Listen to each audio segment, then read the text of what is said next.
talk of Mark Siedentopf. Love from Jamaica. Yeah, man. Yeah, man. Hi, my name is Mark Siedentopf, and today I just want to show you some recent projects that I've been working on. But before I do that, I want to talk a little bit about my background and where I come from, because I'm pretty sure that no one here has any idea who I actually am. Even though I have a German accent, I'm originally from Namibia. It's this country down here, in case you've never heard of it. It's most famous for having the oldest desert in the world, a lot of beautiful animals, and the latest Mad Max movie was filmed there, which I'm very proud of. After school, I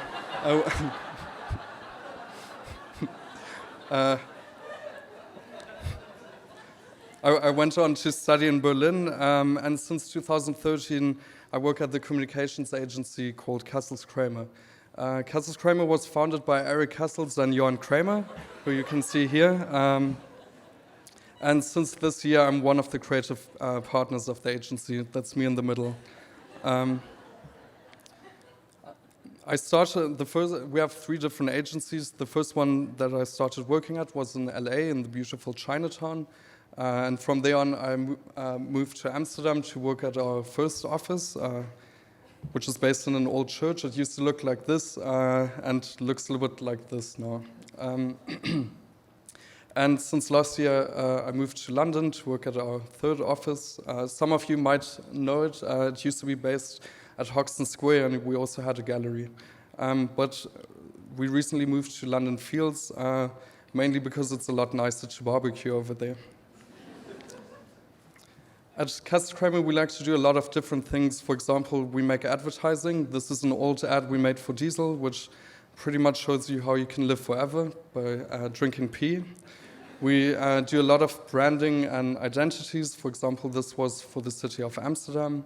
And we also have a lot of hotel clients. For example, one of them is the Citizen M. We came up with the naming and branding and communication for it. And also our first ever client was a hotel. It's called the Hans Brinker Budget Hotel in Amsterdam, which is also considered by many as the worst hotel in the world. And we sometimes make things like this. Hans Brinker Budget Hotel, Amsterdam. It can't get any worse.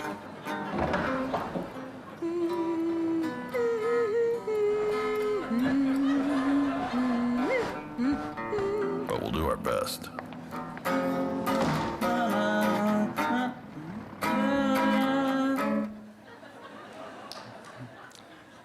And I think that's very interesting, because I think a lot of advertising, but also design and photography and filmmaking, always tries to be as perfect as possible. Everyone is aiming for perfection, but I think as a creative that doesn't really make sense, because creativity is a never-ending process. So if you try to be perfect, that's pretty much a dead end. So also with Hans Brinker, it could never be the best hotel in the world, so it was a lot more interesting to go the other way and be the worst hotel. And I think in general that's often a lot more interesting. The next project I want to show you is for a graphic design festival. It's called We Love Graphic Design, and it's based in Copenhagen. And they asked us to come up with the identity for that year's festival, which I thought was really nice. But I couldn't help but think about something like this when hearing the name. But looking at the previous identities that other designers made, they were always very trendy and very contemporary, and it almost felt a little bit like they were trying to hide this association, which I thought was quite a shame, and I thought that it's much nicer to actually embrace this. So we came up with this logo. But I think just loving graphic design doesn't really make you a good graphic designer, or doesn't even make your work very interesting. I think you also need to love a lot of other things. For example, collecting vintage stamps, football, ice fishing, or listening to Arabic reggae, because I think those things inspire you and make your work a little bit more interesting. So we also had to make some posters for the different speakers, and here we also asked them to tell us some of their other interests, and the posters looked like this then.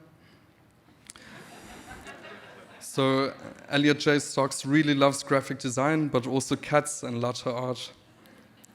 Eric Castles loves graphic design, but also flower arrangements and tender massages. Or Tobias von Schneider loves graphic design, but also horseback riding and collecting naval fluff. And yeah, we also continued that branding, of course, for everything else. So for example, instead of just having festival wristbands, everyone got a little techie heart, which looked like this. And the great thing is they were blinking. I thought that was really nice. And then the next slide is probably the one that I'm most proud of as a graphic designer, because the festival also asked us to come up with some festival banners.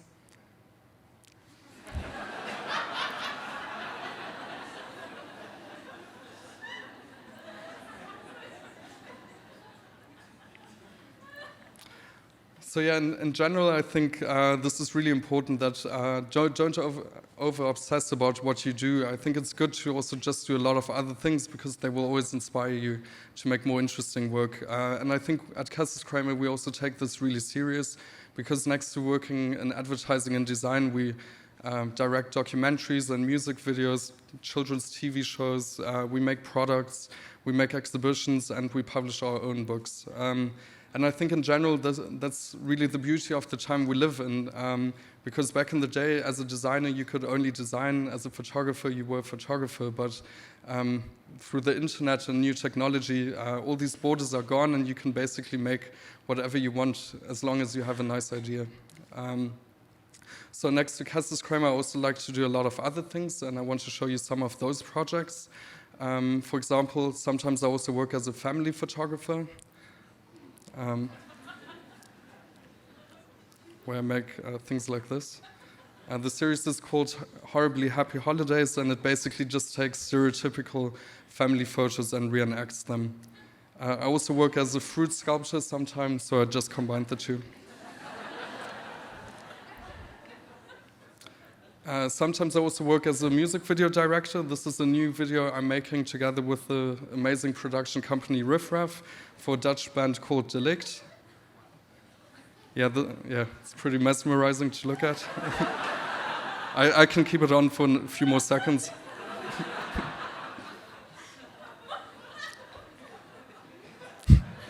Yeah, okay, enough.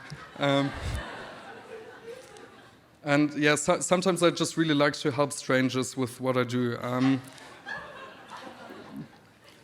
I found out something very sad. Like 10 years ago, you would always see a lot of really cool pimped cars driving around, but for some reason, you don't really see them anymore, and it doesn't really make sense because we live in a time where individuality and self-expression is at an all-time high. Everyone wants to be special. But for some reason, no one really makes their cars special anymore. So I decided to help a few strangers and always woke up at 4 in the morning with a lot of cardboard and turned a few ordinary cars into supercars. The series is also called Slapdash Supercars because I basically just slapped it on, took a photo, and dashed away as quickly as possible. I think we've reached the halfway of this presentation. You can check your phones now.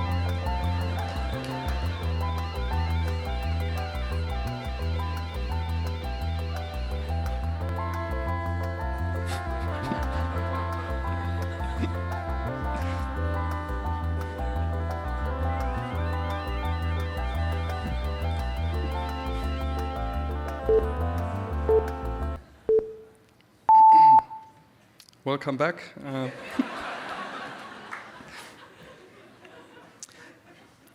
I hope you had a nice break.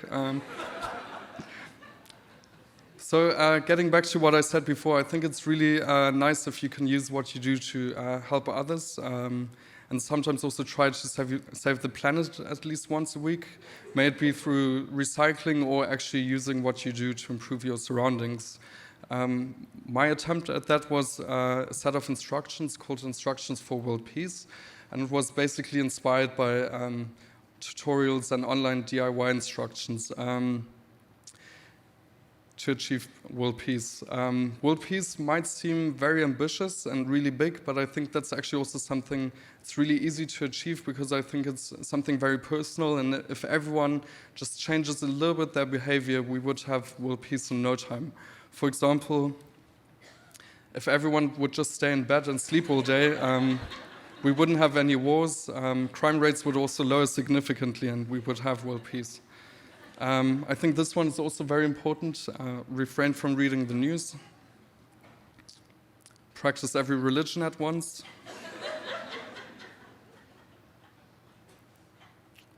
And smile at strangers. At this point, it's maybe also good to mention that I think because world peace is something very personal, I wanted to use myself as a model, but because I also had to take the photos, I couldn't really do that. So I asked my dad. That's my dad. So Dad, if you ever see this video on YouTube, thanks for putting up with my shit. Or otherwise hide from your problems.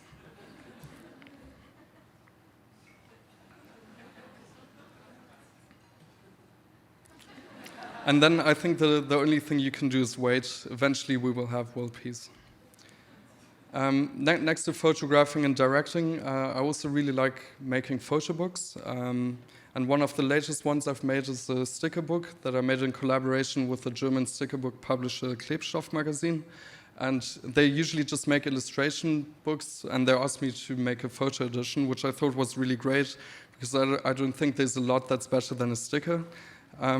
But if you look at sticker books, usually the stickers are really, really cute and sweet, and in general I think photography is always very pretty and beautiful.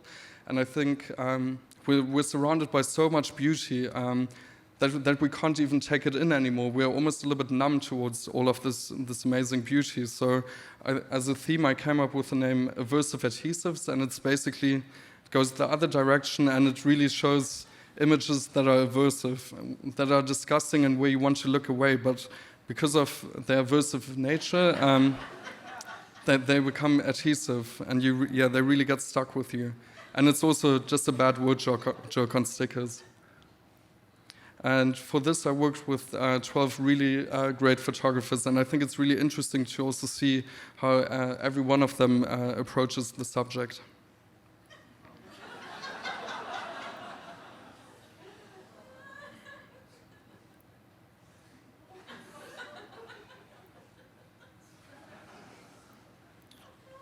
And the nice thing about the magazine is every single thing is a sticker, even the cover, even the title, and it's over 200 stickers. But next to that, I'm not only interested in disturbing images, because that might be a little bit disturbing. I'm also interested in the everyday, the things that surround us, the mundane, the boring, the things you don't really even notice, the ordinary. 2 years ago, I founded the international photography magazine called Ordinary, together with the designer Yuki Kappes. And in short, like every issue is about one very ordinary object.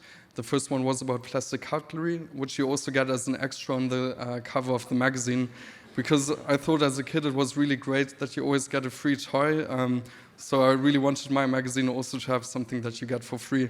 And it's also a really good guarantee that if people don't like the contents of the magazine, well, at least they get a free set of plastic cutlery.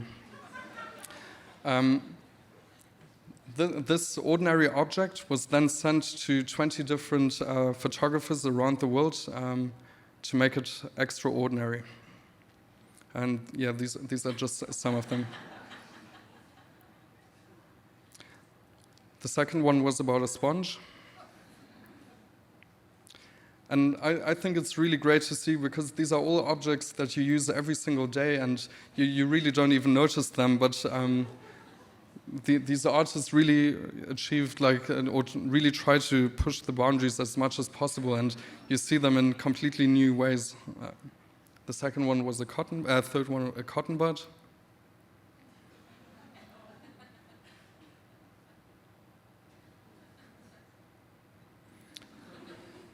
And then a sock. Maybe it's also good to mention about the art direction. We try to keep everything as ordinary as possible. The dimensions are an ordinary A4. The typeface we use is Arial. The colors we use are the preset colors of InDesign. And also, we don't really curate. All the images are in alphabetical order, and we don't have any text. So we really try to make our job as easy as possible.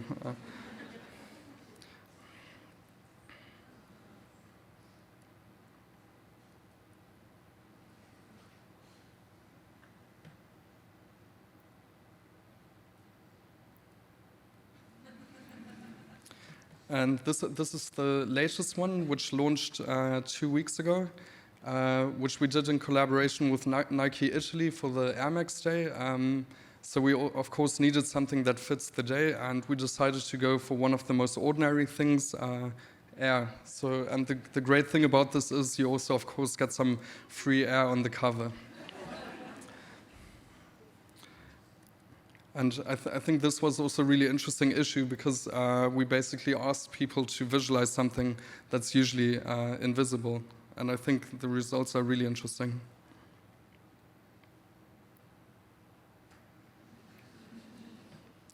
And this brings me to the end of my talk.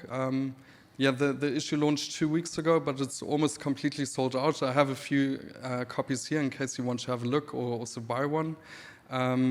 And so I want to finish off with saying, don't take yourself too serious, just have fun. And most importantly, surround yourself with nice people. Like all the things I showed you today, it's never me alone. It's always a lot of really inspiring and talented people. And these are just a few of them. Thanks.